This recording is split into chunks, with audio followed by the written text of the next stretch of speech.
थी और आज बात हो रही है स्टेट मेरिट अभ्यर्थियों की। जैसा कि आपको पता है कि शिक्षा विभाग का एक बड़ा लेटर जिसमें मेरिट के कॉलम को हटाने की बात। ऐसे में नीरज जी आज आम अभ्यर्थियों को कुछ कहना चाहते हैं हमारे चैनल के माध्यम से। स्वागत है सर आपका, क्या कहना चाह रहे हैं? जी नीरज जी, बहुत बहुत धन्यवाद। तमाम मेरिटधारियों की तरफ से आपका हार्दिक धन्यवाद, साधुवाद। और आज जो भी मैं उन मेरिटधारी कैंडिडेट को कहना चाहता हूं कि आज आप मेरिट में हैं, ये शिक्षा सुधार रोजगार नीरज जी की देन है, जिसके कारण आप मेरिट में हैं। और वैसे लोग जो नॉन मेरिट में भी हैं, उनको भी नीरज जी के कारण ही नौकरी मिलेगी। भले थोड़ा विलम्ब हो सकता है, लेकिन नौकरी मिलेगी। मेरिट वालों की 100% नौकरी पक्की है। अब जरूरत है जो आपस में गुटबाजी कर रहे हैं और नीरज जी को कमजोर करना चाह रहे हैं, मैं उनको ये संदेश देना चाहता हूँ आपके चैनल के माध्यम से कि अब जरूरत है एकता के सूत्र में बदलने की। आपको मालूम होना चाहिए कि जब तक इतिहास गवाह है कि जब बिखरे रहेंगे तो आप लोग लड़ाई को नहीं जीत सकते। जब तक आप एकता के सूत्र में नहीं बंधेंगे, नीरज जी के हाथ को मजबूत करने का काम नहीं करेंगे, तब तक हम लोग अपने लक्ष्य में कामयाब नहीं होंगे। जी ऐसे में सर शिक्षा विभाग का एक बड़ा लेटर जारी हुआ है जिसमें मेरिट के कॉलम को हटाने की बात है और कल हमारा दिया है लिस्ट पर और हम ये सोच रहे हैं कि इस केस को मजबूती के साथ लड़े, पर कुछ चंद दलाल कलाल लोगों के कारण ये संभव नजर नहीं आता। अधिवक्ता को फोन कॉल करके परेशान किया जाता है और साथ में जो भी अभ्यर्थी केस को मजबूत करना चाहते हैं उनको भी बरगलाया जाता है। उनके लिए आप क्या कहें? उन लोगों को समझना होगा, कुछ लोग जिनका सिलेक्शन प्राइमरी में हो चुका है, वो लोग सोचते हैं कि मुझे तो नौकरी मिल गई, लेकिन उन लोगों के बारे में सोचना होगा कि जिनको अभी तक नौकरी नहीं लगी है। जी मैं देख रहा हूँ कि कुछ बच्चे ऐसे हैं, कुछ मेरिटधारी ऐसे हैं जिनका प्राइमरी में हो गया है सिलेक्शन, वो सोचते हैं कि चलिए भाई मुझे तो नौकरी मिल गई। जी, लेकिन मानव वही होता है जो दूसरे के बारे में सोचने का काम करता है। तो मैं उनको गुजारिश करूंगा कि आपकी तो नौकरी लग गई है, लेकिन हमारे उन मेरिटधारी भाई जो अभी तक दर दर की ठोकरें खा रहे हैं, सड़क पर बेरोजगारी का दर्द झेल रहे हैं, बेरोजगारी में जी रहे हैं, उनके बारे में सोचने का काम करें, तभी भगवान भी आपका भला करेंगे। ऐसे में नीरज जी हम आपको बताना चाहेंगे कि हमारा पीएल का केस कल लिस्ट पर है 126 नंबर पर अफवाह में अभ्यर्थी न रहे क्योंकि ये पीएल का केस है। 3 महीने के भीतर इसका निष्पादन होता है। तो ऐसे में ये लिस्ट जो है ये धीरे धीरे कम होगा और 1 से 2 सप्ताह के भीतर इसमें सुनवाई हो जाएगी। जी बिल्कुल। और हमने हाई कोर्ट से लेकर सुप्रीम कोर्ट के बड़े जजमेंट लगाए हैं। हमारी ये अभिलाषा थी और हम बड़े स्तर पर काम करना चाह रहे थे, हम बड़े और अधिवक्ताओं को इसमें जोड़ना चाह रहे थे और सही तरीके से और बेहतर तरीके से इसमें रिजवेंटर आइए फाइल करवाना चाह रहे थे। पर समस्या सर आई हमें कि कुछ दलाल कलाल लोग जिनकी नियुक्ति पहले हो चुकी है, पहले तो उन्होंने अधिवक्ता को फोन कॉल करके टॉर्चर किया। इसके बाद जब जिस लिहाज से अब केस को आगे बढ़ाना चाह रहे थे, और आपको हम बता दें कि कदाचार को वास्तविक परीक्षा जो हमने रद्द कराई थी अपने बल पर, वहां पर कोई इस तरह का दलाल कराल नहीं था और हम अपने हिसाब से काम करके अभ्यर्थियों को हक दिलवाए थे। लेकिन अभी समस्या क्या, अभी भी मैं काम कर रहा हूँ, ऐसा नहीं कि मैंने काम छोड़ दिया जी, पर समस्या यह है कि अभी भी हमारे पास फंड की कमी है। हम अधिवक्ता को रिजवेंटर और आईए का फीस तक नहीं दे पाए। अब हाथ जोड़कर अधिवक्ता से हम काम करवाने को मजबूर है कि सर इस कार्य को कर दीजिए जी। हमारे पास फोन आता है, अभ्यर्थी रोकर फोन करते हैं, तो मैं यही कहता हूँ कि आप जो रो रहे हैं आप रोइए नहीं, अपने केस को मजबूत कीजिए जी। ऐसा नहीं कि नीरज ने केस को छोड़ दिया है, पर आप अगर कुछ भी योगदान करते हैं तो कहीं ना कहीं आपका केस मजबूत होगा।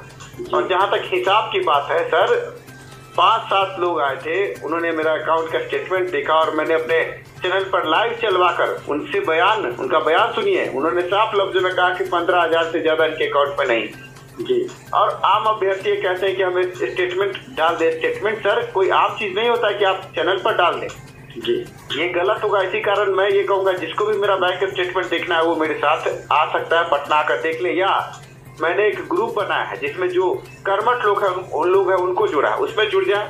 वहाँ वो देख सकते हैं। नीरज जी मैं आपको जानकारी देना चाहता हूँ जी कि आदित्य झा जैसे ज्योतिष जो अपने ज्योतिषी का परचम दिल्ली में भी फहरा रहे हैं, वो भी आपके शिक्षा सुधार रोजगार चैनल से जुड़े हुए हैं और अक्सर आपकी चर्चा करते हैं कि आपको जीत दिलाने में अपना सर्वस्व योगदान दे रहे हैं हमारे नीरज जी। तो मैं उन मेरिटधारियों वैसे भाई जो मेरिट में है, मैं उनसे गुजारिश करता हूँ कि नीरज जी पर भरोसा रखें। मैं बार बार कहना चाह रहा हूँ कि ये नीरज जी की व्यक्तिगत लड़ाई नहीं है, ये 30,675 मेरिटधारियों की लड़ाई है। और जब तक सब लोग मिलकर नीरज जी को सपोर्ट नहीं करेंगे, नीरज जी को मदद नहीं पहुंचाएंगे, तो क्या नीरज जी आप लोगों के लिए क्या लड़ाई लड़ पाएंगे? आप लोगों को समझना होगा, अब ये अंतिम घड़ी है, नहीं तो जिंदगी भर आप लोग पछताते रह जाएंगे, हाथ मलते रह जाएंगे। और ये कहावत है, और वही कहावत होगी जो आप बचपन से सुनते आए हैं कि हम पछताए होत क्या जब चिड़िया चुग गई खेत। अभी भी कुछ बिगड़ा नहीं है, अभी भी सब कुछ अभ्यर्थी के हाथ में ही है जी। ये जो अभ्यर्थियों के बीच में भ्रम फैलाया जा रहा है कि ये हो गया वो हो गया, अभी आप देखिए कि छठे चरण में माध्यमिक उच्च माध्यमिक की बहाली में नियुक्ति पत्र मिलने वाला था जी, उससे 2 दिन पहले हाईकोर्ट ने रोक लगा दी जी। आज एक भी नियुक्ति पत्र नहीं मिला। आप समझ सकते हैं हाईकोर्ट कोई छोटी मोटी ये आम चीज नहीं है जिसे आम अभ्यर्थी समझ नहीं पा रहे हैं। मेरा केस मजबूत है, पर इसमें मैं चाह रहा हूँ कि और अधिवक्ताओं को जोड़ूं।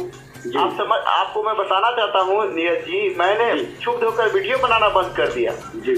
अभी आपके केस में DL में इंटरवेंशन भी फाइल हुआ है। आप समझिए कि इंटरवेंशन की कॉपी निकालने में कम से कम 1000 रुपये का खर्च है। इसके बाद अधिवक्ता को फीस दे करके इसको सही तरीके से, लेकिन हम कैसे कर सकते हैं? आम अभ्यर्थी क्या सोचते हैं कि वो दे देगा। मैंने हार नहीं माना जी, मैं अभी भी लड़ रहा हूँ। और जो लोग मुझे फोन कॉल करके गिड़गिड़ाते, मैं उनसे कहूँगा कि आप गिड़गिड़ाने के बजाय अगर कुछ सहयोग कर दे तो हो सकता है, हो क्या सकता है 100%। आप इन मेरिट में नोटिफिकेशन के साथ खिलवाड़ हुआ है। 12 मार्च का जो रिजल्ट आया था जी, उसमें किसका रिजल्ट प्रकाशित हुआ?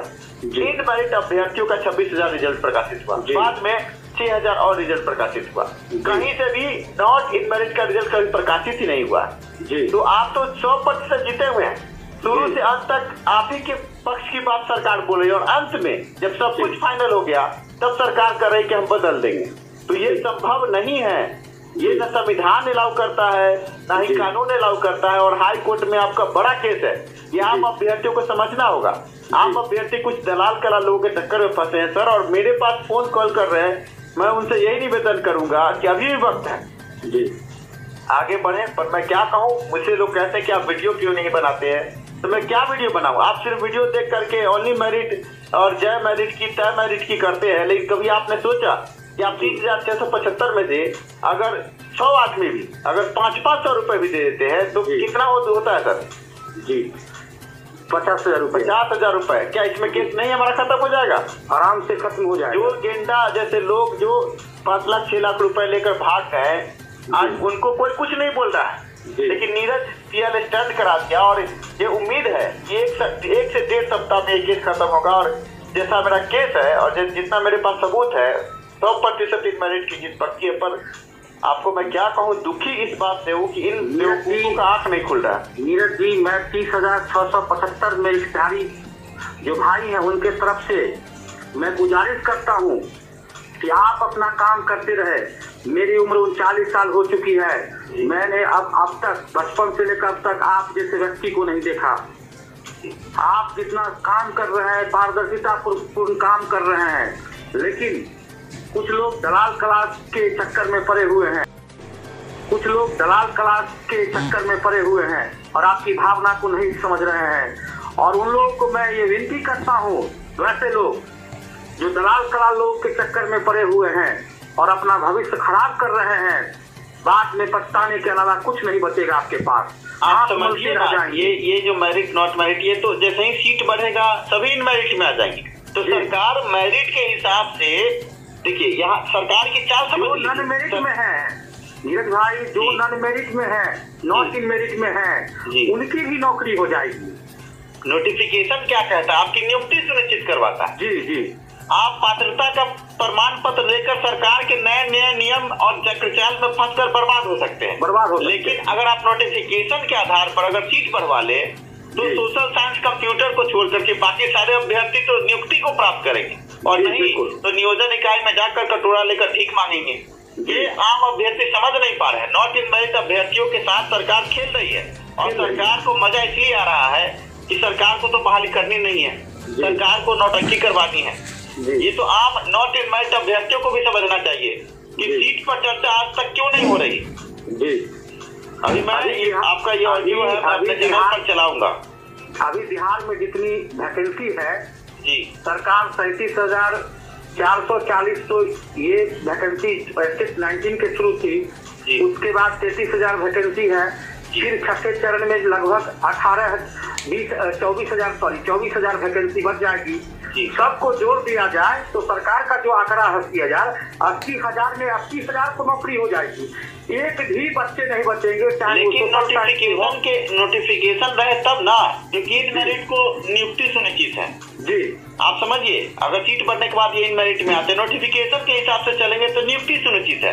अगर नोटिफिकेशन छोड़ रहे हैं तो आगे जाकर के ये एनटीए का टेस्ट और फलाना ठिकाना जरूर से जरूर झेलेगी, क्योंकि सरकार जो अपने नोटिफिकेशन को मानने से इनकार करती है। नॉट इन मेरिट अभ्यर्थी आज ताली बजा रहे हैं कि हमको प्रमाण पत्र मिलने जा रहा है, आगे ये रोएंगे। जी बिल्कुल रोएंगे। आपकी बात से मैं 100% सहमत हूँ नीरज जी, और मैं पुनः आपको ये कहना चाहूँ कि आप लड़ाई जंग में है। आप कृपया, मैं तमाम निर्धारियों की तरफ से आग्रह करता हूँ, आपसे गुजारिश करता हूँ कि आप अपने कर्म पथ पर अग्रसित रहिए। इतिहास गवाह है कि जो अच्छे काम करते हैं उनका विरोध हुआ है। सर ये क्या है, आप युद्ध में होते हैं, ठीक है, आपका सेनापति आगे आगे बढ़ रहा है और पीछे से जो सेना है वो कायर लोग जो है वो भागना शुरू करते हैं जी, लड़ना नहीं शुरू करते हैं। और यहाँ जो स्टेट इन मेरिट अभ्यर्थी में कुछ कायर है जो एक लेटर निकल जाने कि प्रमाण पत्र वितरण होगा, इतना ही में मैं देख रहा हूँ कि कायर लोग मैदान छोड़कर भाग रहे हैं। तो मैं उन कायरों से कहना चाहूंगा कि क्या तुम नामर्द हो? क्या अपने हक की लड़ाई नहीं लड़ सकते हो? खाली आंसू हिजरों की तरह आंसू बहाना जानते हो? अभी भी तुम्हारे पास वक्त है, मैदान जंग में हो तो डट कर मुकाबला करो। सामने तुम्हारा केस लिस्टेड है और पीएल का केस 3 महीने के अंदर उसका फैसला होना होता है। तो अगर अभी भी आम अभ्यर्थी शिक्षा सुधार के साथ सिर्फ खड़े हो जाए, मुझे ज्यादा नहीं 100 आदमी भी खड़े होकर अगर 500 रुपए भी दे दे, आप समझिए कि मैं नीरज ये वादा करता हूँ, मुझे मालूम है मैं क्या कर रहा हूँ, 100% जीत सुनिश्चित।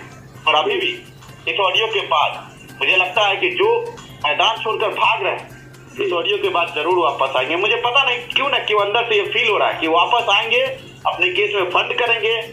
और आपका भी तहे दिल से धन्यवाद कि मैं तो वीडियो बनाना छोड़ रहा था, लेकिन आप अभी आकर के कॉल करके कहे कि सर इस ऑडियो को आप रिकॉर्ड कीजिए, तो मैं कर रहा हूँ और डाल रहा हूँ। अब आगे मैं ऐसा नहीं कि वीडियो बनाना छोड़ रहा हूँ तो काम छोड़ दिया है, काम मेरा जारी है और काम मेरा आखिरी सांस तक। जो भी हमारे बुद्धिजीवी मेरी धारी है, मैं उनके तरफ से आग्रह करता हूँ जी कि नीरज जी आप वीडियो बनाना छोड़ेंगे और ना ही आप अपने काम में, आपका जो काम है, आप जो विकास संबंधी काम कर रहे हैं, छात्रों के जीवन संबंधी जो काम कर रहे हैं, छात्रों के हक और हुकूक की लड़ाई जो आप लड़ रहे हैं, उसको भी आप बंद नहीं करेंगे। मुझे आप पर पूर्ण आस्था और विश्वास है, मुझे ही नहीं जो भी बुद्धिजीवी मेषधारी हैं सबों को आप पर विश्वास है। ये आप जानते हैं, अभी जो मेरिट वाले अभ्यर्थी स्कूलों में जाएंगे, आप समझते हैं 15 साल बाद नया बिहार उठकर खड़ा होगा। बिल्कुल, क्योंकि ये लोग नॉलेजेबल पर्सन है। बिल्कुल, और ये मेरिट हो या नॉट मेरिट, सभी अच्छे ऑनलाइन एग्जाम को फेस करके आए हैं। समस्या ये है कि इनकी नियुक्ति कैसे सुनिश्चित होगी, तो नियुक्ति नोटिफिकेशन से सुनिश्चित होगी और नोटिफिकेशन की लड़ाई में सब एक हो जाए। बस मैं यही कह रहा हूं। सरकार का भी जो लक्ष्य है गुणवत्तापूर्ण शिक्षा, ये मेरिटधारी विद्यालय में जाएंगे तो गुणवत्तापूर्ण शिक्षा होगा। अब ये सोशल साइंस वाले, कंप्यूटर वाले जो परेशान हैं, आप समझिए सीट बढ़ते ही वो इन मेरिट में अगर होते हैं तो उनकी तो नियुक्ति सुनिश्चित हो जाएगी, वो किसी की भी हो। हम की राजनीति छोड़कर आगे वो सीट बढ़ाने पर बात करते तो आज उनकी नियुक्ति सुनिश्चित होती, सरकार को रोकर करना पड़ता। समस्या क्या है? समस्या है कि हम लोग कुत्तों की तरह एक दूसरे से, जैसे कुत्तों के बीच में रोटी फेंक दो और एक दूसरे से चिल्ला के जो भौंक भौंक के लड़ते हैं, उस तरह हम लोग लड़ रहे हैं। इससे बाहर निकले, अभी भी वक्त है। और कुछ गेंडा जैसे लोगों से तो सावधानी रहे, आगे एकजुट हो जाए शिक्षा सुधार के बैनर तले, क्योंकि शिक्षा सुधार में जब कदाचार को व्यवस्था इस परीक्षा रद्द करवाइए तो लड़कर इन मेरिट को इंसाफ भी दिलवाने की कुवत हम रखते हैं। जी बिल्कुल, धन्यवाद सर, आपने एक कीमती समय दिया, और क्योंकि बहुत लंबा वीडियो हो जाएगा। एक वाक्य और आपको कहना चाहता हूँ आपके चैनल के माध्यम से। जी, मैं आपके चैनल के माध्यम से मेरिट के साथ नॉन मेरिट जो हमारे भाई हैं उनसे भी मैं आग्रह करना चाहता हूँ कि आप नीरज जी के हाथ को मजबूत करने का काम करें। अगर ये हम लोग के जीतते हैं तो मेरिट के साथ जो 1 नंबर से, आधे नंबर से, 2 नंबर से जो करीब बाउंड्री लाइन पे हैं उनका भी कल्याण हो जाएगा, क्योंकि सीट बढ़ते ही सब लोग जो नॉन मेरिट में है वो मेरिट में हो जाएंगे। अरे सीधी सी बात है कि 2011-12 को देख लेना, ये लोग अभी तक डिग्री लेकर भाग रहा है, पात्रता परीक्षा का डिग्री लेकर अभी तक डेली भीख मांगने जाते हैं शिक्षा मंत्री के पास और कुछ नहीं हो रहा, और यहाँ पर नियुक्ति सुनिश्चित हो जाएगी। नहीं तो मेरा तो इंग्लिश है सर, फिर भी मैं लड़ रहा हूँ, आपका भी कुछ अच्छा सब्जेक्ट ही होगा, लेकिन मैं कहना चाहता हूँ कि ये भीख मांगना अच्छा है कि नोटिफिकेशन के हिसाब से अपनी नियुक्ति सुनिश्चित करवाना चाहिए आम अभ्यर्थी सब। धन्यवाद सर कि आपने कीमती समय दिया, इसको मैं अभी डालता हूँ। जी आपको भी बहुत बहुत धन्यवाद, और तमाम मेरे धारियों, मेरे धारी बुद्धिजीवी मेरी धारी भाइयों की तरफ से हार्दिक धन्यवाद, साधुवाद।